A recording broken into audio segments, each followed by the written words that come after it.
você e eu tenho uma mensagem que veio ao meu coração para a gente conversar, e esse é o tema da mensagem: o machado e os desafios para a nossa vida. O machado e o desafio para as nossas vidas. Se você conhece a Bíblia e já leu a Bíblia, já leu várias histórias bíblicas, você sabe que aqui em 2 Reis capítulo 6 conta a história de um machado, né? Um famoso machado. Na verdade, o machado mesmo não é tão importante quanto importantes são os princípios que nós temos neste texto das Escrituras Sagradas, e eu quero compartilhar com você. Você quer ler comigo em voz alta? Por favor, vamos lá? Vamos lá. Eliseu dirigia um grupo de profetas. Um dia, eles lhe pediram: o lugar onde moramos com você é muito pequeno. Dê licença para irmos até o Rio Jordão, a fim de cortar algumas árvores. Com elas construiremos uma casa para a gente morar. Podem ir, respondeu Eliseu. Um dos profetas insistiu que Eliseu fosse com eles. Eliseu aceitou, e eles saíram juntos. Quando chegaram ao Jordão, começaram a trabalhar. Um deles estava cortando a árvore quando de repente o ferro do seu machado escapou do cabo e caiu na água. O que vou fazer, Senhor? Gritou ele para Eliseu. O machado era emprestado. Onde foi que ele caiu? Perguntou Eliseu. O homem mostrou o lugar. Então Eliseu cortou um pedaço de pau, jogou na água e fez o machado boiar. Pegue-o, mandou ele. E o homem esticou o braço e o pegou. No texto bíblico, um desses milagres, Eliseu foi um homem interessantíssimo. Eu sugiro que você leia muito a história de Eliseu. Eliseu foi sucessor de Elias, e ele fez 2 vezes mais milagres. Claro que Deus fez milagres através dele, mas Deus usou a vida de Eliseu 2 vezes mais com milagres do que o próprio Elias. Coisas incríveis aconteceram, situações bem diferentes, né, daquilo que a gente está acostumado. E essa foi uma das experiências. E eu quero compartilhar com você princípios que eu encontro nesse texto. Princípios para nós homens, que podem nos ajudar a crescer, a viver, a melhorar, a enfrentar situações. A grande questão era que alguém chegou para Eliseu e disse: o lugar onde nós moramos com você é muito pequeno. Essa é a crise. Todo momento de crise exige um momento de inovação. Inovação não é invenção. Inovar é melhorar sistemas, processos. É melhorar as coisas, é fazer a mesma coisa muitas vezes de uma maneira diferente. O Holy Hour é uma inovação. Nós não inventamos nada. A gente só melhorou processos. Mudamos horários, melhoramos a maneira de fazer as coisas, acertamos de um jeito, acertamos do outro. Deu certo, vamos continuar. Em algum momento a gente precisa reinventar. Ou reinventar, ou melhor, usando o termo que eu estou usando, reinovar. Nós precisamos fazer isso. E na nossa vida é assim. Você sabe que toda empresa tem uma curva, né? Quem já estudou essa curva, a curva do crescimento de uma organização, né? Você tem o início, ela dá aquela começo vamos dizer, de um S, né? Começo de um S aqui no início. Aí depois você chega no crescimento, ela cresce, muitas vezes até vertiginosamente, e aí quando vai chegando na maturidade, a tendência é dar uma picada, é cair. Nesse momento, antes de dar essa picada, é importante inovar. Alguém disse, outro dia eu estava conversando com um empresário, ele falou assim: a gente está numa crise, está acontecendo isso, está acontecendo aquilo. Aí ele parou e disse assim: mas na verdade eu não me lembro de ter trabalhado no Brasil sem crise. É verdade, né? E a gente sempre teve dificuldades. Algumas dificuldades maiores do que outras, algumas vezes questões econômicas, questões políticas, situações das mais variadas. Mas em qualquer momento da nossa vida a gente precisa inovar. Então, nesse momento em que eles viram, falaram: puxa vida, essa casa que a gente está é um lugar muito pequeno, muito estreitinho, muito pequenininho. Vamos fazer uma coisa? Vamos construir outra casa. O texto não está dizendo que eles tinham dinheiro para isso, e não tinham mesmo. Eram profetas e discípulos de profetas. Na verdade, era um povo muito simples, era um povo muito sem dinheiro. O que eles resolveram fazer é: vamos até o Rio Jordão, cortar algumas árvores e vamos construir uma casa. Puxa vida, é uma coisa absolutamente simples, não é, gente? Casa pequena, vou construir uma casa, vou construir uma casa maior. Mas alguém teve a ideia. Alguém teve a ideia. Às vezes na nossa vida o que a gente precisa é isso, gente, essa ideia inovadora,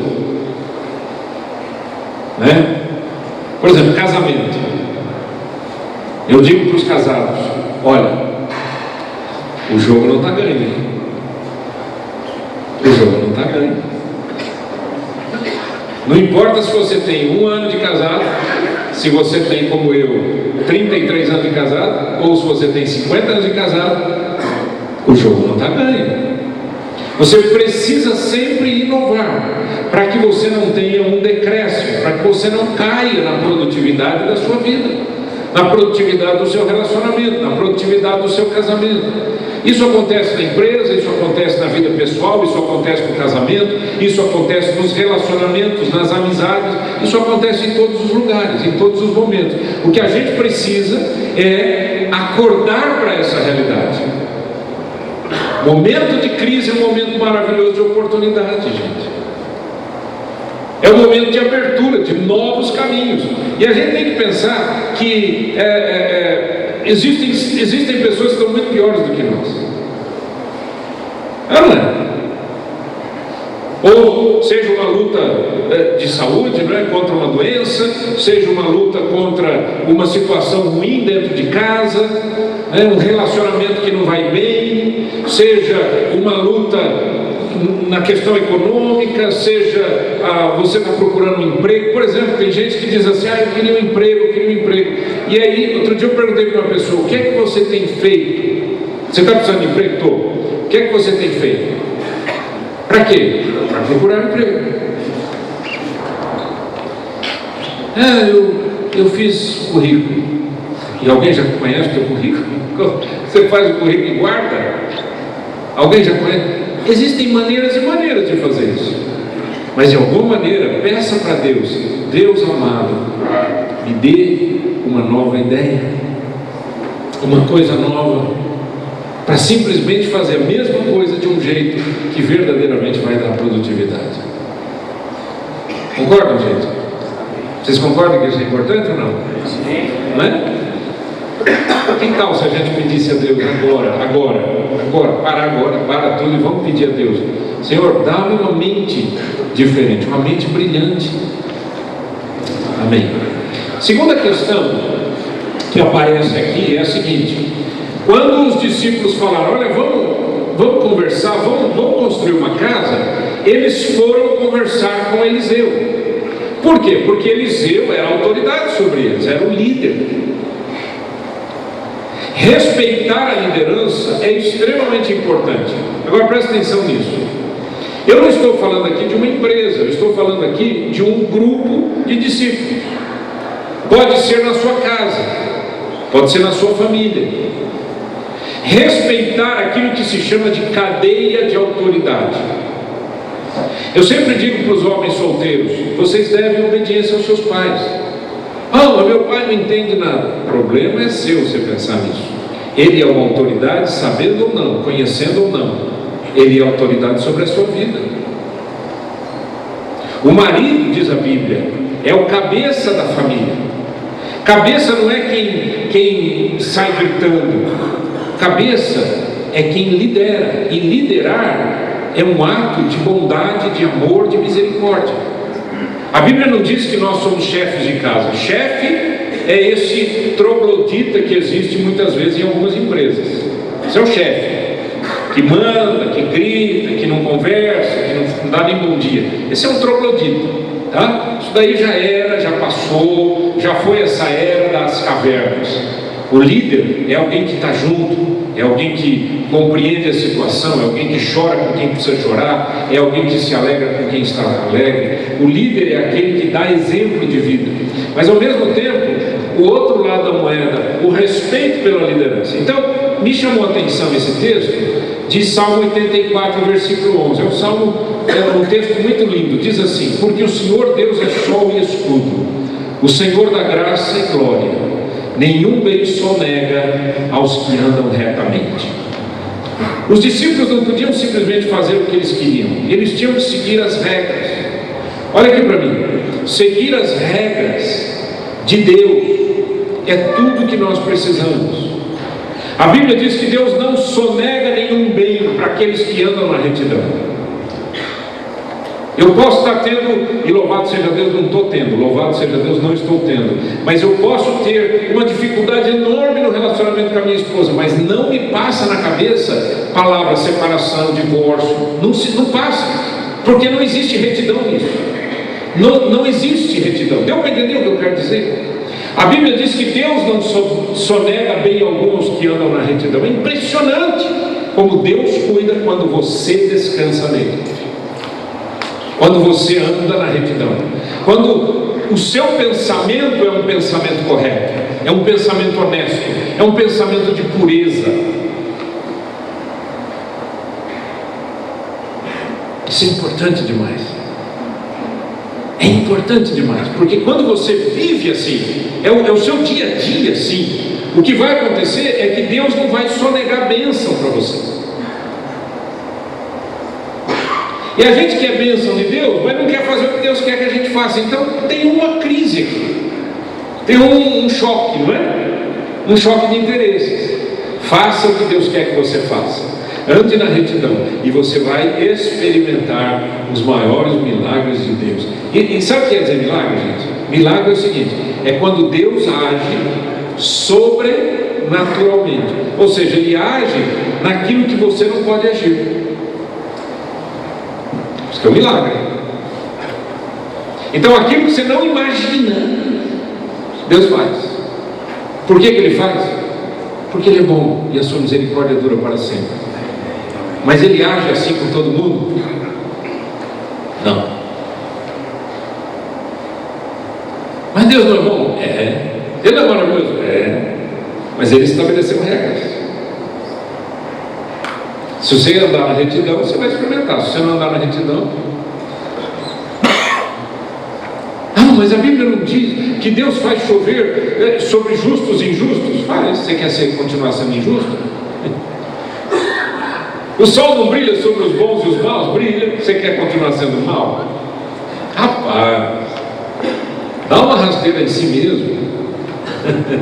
Dá uma pancada no seu pé, jogue-se ao chão e diga para Deus: Senhor, eu quero recomeçar. Vamos usar uma linguagem tecnológica, vamos dar um reset, vamos dar vamos formatar de novo essa vida aí, filho. Certo? Não basta desligar o computador, é preciso formatar ele inteirinho. Deixa tudo novo. Diga para Deus: Senhor, eu quero uma mente que te agrade. Terceiro lugar, a Bíblia diz: o líder deve estar perto dos seus colaboradores. A Bíblia não diz isso, gente, eu que estou falando. O líder deve estar perto dos seus colaboradores ou cooperadores. A Bíblia dá o exemplo. Foi um ato falho meu aqui. A Bíblia dá o exemplo. Então veja que um dos profetas insistiu que Eliseu fosse com eles, e Eliseu aceitou. Eliseu estava ali. Então quando o machado caiu na água, etc., onde é que estava Eliseu? Estava lá. Agora, quando eu falo em líder, eu não estou falando só do líder, daquele que a gente imagina num cargo dentro de uma empresa. Todos nós somos líderes, porque lideramos alguma coisa. Se você não lidera nada, você fala assim: pastor, eu estou numa baixa, pastor, o senhor não tem ideia. Eu não lidero nada. Eu vou dizer uma coisa: você lidera a sua vida. Já é um grande serviço, é um bom trabalho pela frente, né? Todos nós influenciamos, vocês concordam? Influenciamos, que todos nós somos influenciados, vocês concordam? É uma via de mão dupla, sempre vai, vem, vai. Nós estamos liderando alguma coisa na vida, em algum momento. O líder precisa estar perto. Filipenses capítulo 3, verso 17. Vamos ler juntos? Irmãos, sede imitadores meus.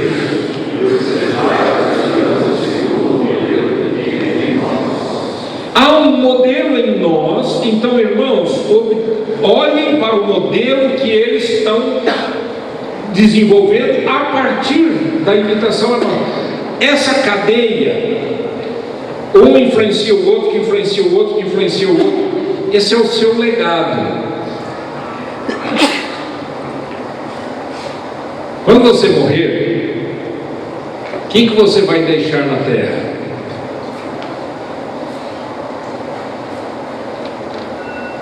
O que você vai deixar na terra?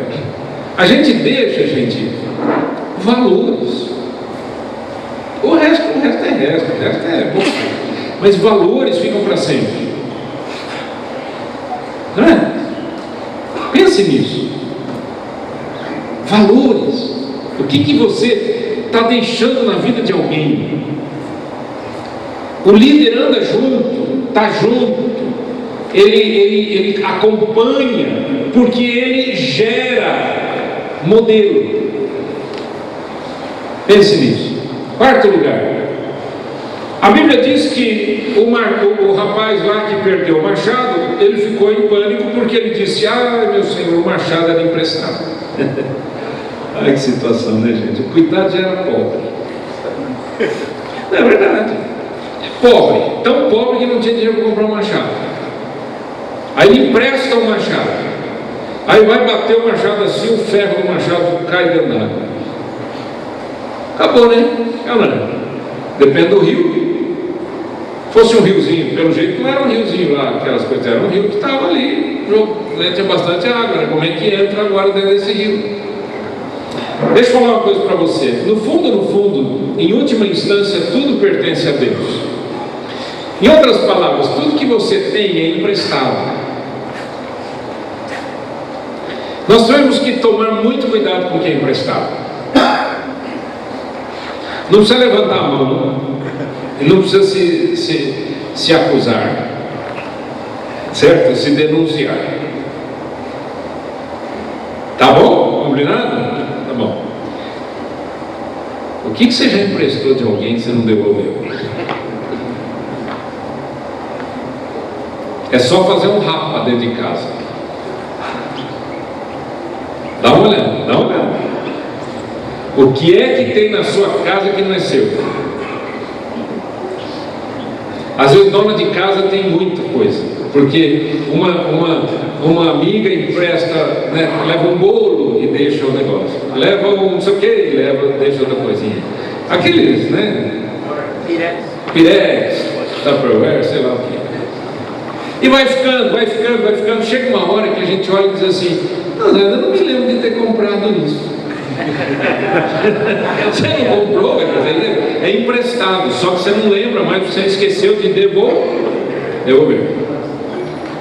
Agora, olha o que a Bíblia diz: assim, pois, importa que os homens nos considerem como ministros de Cristo e despenseiros dos mistérios de Deus. Ora, além disso, o que se requer dos dispenseiros é que cada um deles seja encontrado o quê? Fiel. O que é que se exige de um despenseiro, de uma pessoa que cuida da despensa? Que seja fiel. O que se exige de um mordomo? Que seja fiel. O que se exige de uma pessoa que trabalha numa empresa? Que seja fiel.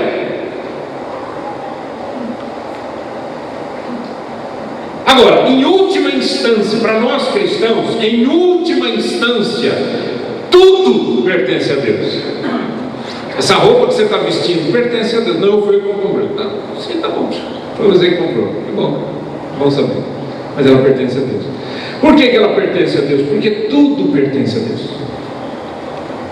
A Bíblia diz: o céu e a terra pertencem a Deus. O céu e a terra pertencem ao Senhor.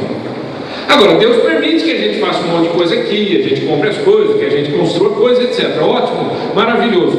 Mas não é meu. O que você tem feito com aquilo que é emprestado? Você precisa cuidar melhor das coisas que são emprestadas. Quinto lugar, Quando o machado caiu, ele pediu ajuda. O que é que eu vou fazer, Senhor? Gritou para Eliseu. O que é que eu vou fazer? Sabe o que eu tenho percebido? Eu tenho percebido que muita gente não cresce na vida porque tem vergonha de pedir ajuda. Tem vergonha de perguntar quando não sabe. Eu não tenho vergonha de perguntar, eu pergunto. E eu quero saber, eu não sei. Se me interessa aquele assunto, eu pergunto. Quem é que sabe disso aqui? Fulano, como é que é isso? Eu não sei. Como é que funciona isso aí? Nossa, você tem 56 anos e não sabe? Não. Vai falar ou eu vou perguntar para outro? Querido, não tenha vergonha de perguntar. Humildade é um privilégio, uma bênção de Deus, viu? Humildade na Bíblia, gente, não é aquele outro significado no português de humilde, tá? No português tem um significado de humilde que a gente diz assim: nossa, que pessoa humilde. O rapaz chegou aqui no Holy Hour bem humilde, assim, estava com um chinelinho de dedo. Isso não é humildade, tá? Isso pode ser pobreza, pode ser relaxo, pode ser falta de não sei o que, pode ser um monte de coisa. Humildade é uma atitude do coração. A Bíblia diz que Jesus tem um coração humilde. E o homem precisa ter um coração humilde. E nós, homens, fomos ensinados a que a gente não pode baixar a cabeça. A gente tem que... não, pai, você é homem. Se vira. Não é isso? Os pais às vezes falam para os filhos, né? Se vira, moleque. Está pensando? E aí vem aquele discurso bobo, né? Eu na sua idade.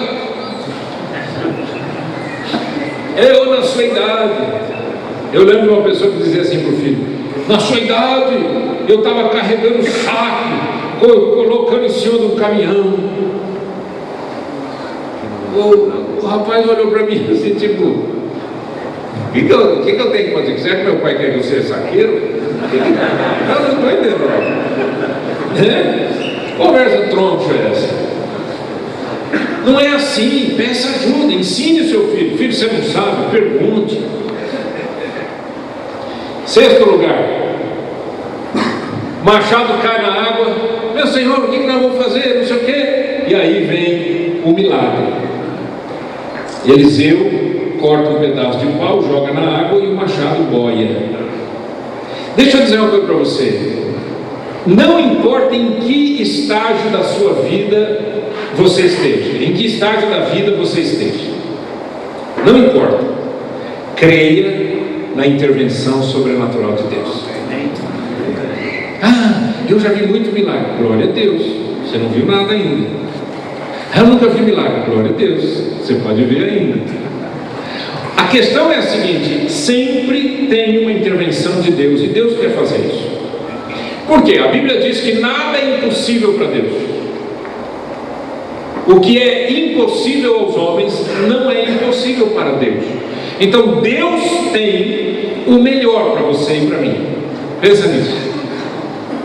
Quando caiu, eu gosto disso, quando caiu o ferro do machado, quando ele caiu dentro d'água, o rapaz podia dizer assim: já é, estou enrolado. Onde é que eu vou encontrar um machado para devolver? Baixasse a cabeça, saísse dali. Eliseu: o que está acontecendo com você? Não. Situação aí que estou passando difícil. Muita gente faz assim. Na primeira situação da impossibilidade, porque, gente, vamos falar a verdade, ferro e água não combinam, certo? Não boia. Experimenta, chega em casa. Se você estiver duvidando, faça o teste. Você vai perceber que não funciona, não combina, não são amiguinhos, tá? O ferro caiu dentro d'água, a sensação qual é? Perda. Acabou. Já vou pensar numa nova, não é? Vou resolver isso aí de outra Já saio daqui, meio deprê, vamos ver se chegando até a cidade, eu de alguma maneira eu vou inventar como é que eu vou pagar esse machado. Mas não, o que ele fez? Eliseu. Ele vai direto para o profeta, porque ele conhecia o profeta. Ele sabia que Deus, de alguma maneira, podia intervir nessa situação.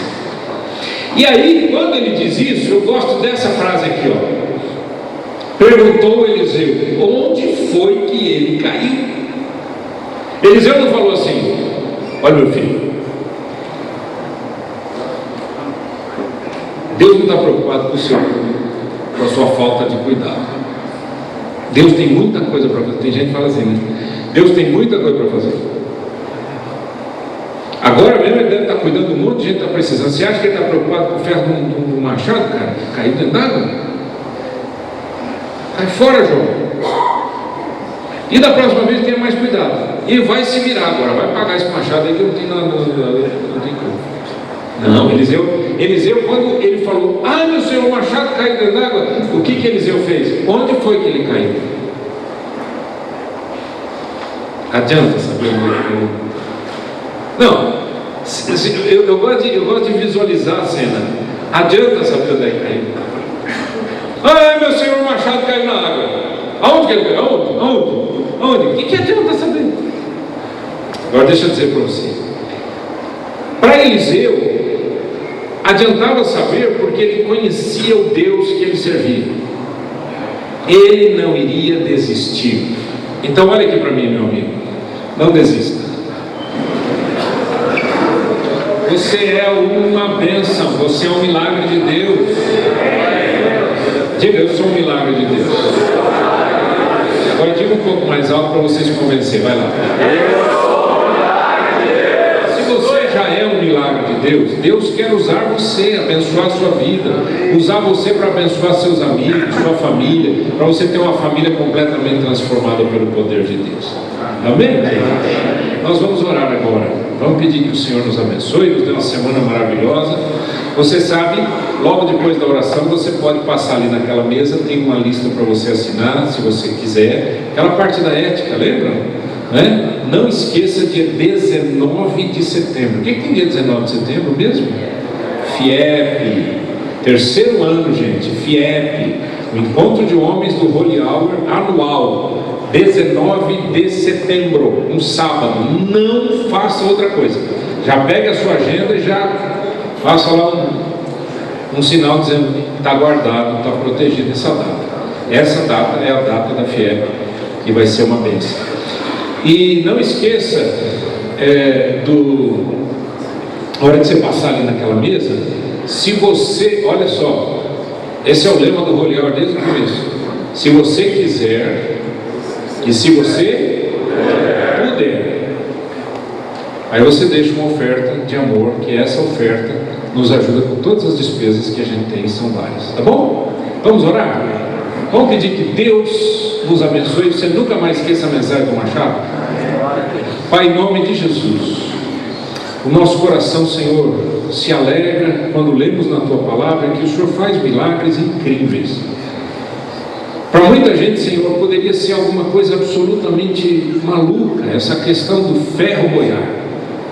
Mas para o Senhor foi um ato de amor, de bondade, socorrendo um rapaz que estava desesperado. Querido Deus, como o Senhor é maravilhoso. O Senhor olha para nós e vê a nossa necessidade, não importa qual seja a nossa necessidade. Eu quero te pedir em nome de Cristo Jesus, que o Senhor abençoe cada homem aqui, para que seja homem de verdade, homem de ética, de caráter, homem de fidelidade a Deus, e que seja um milagre ambulante nessa terra. É assim que eu oro em nome de Jesus. Amém.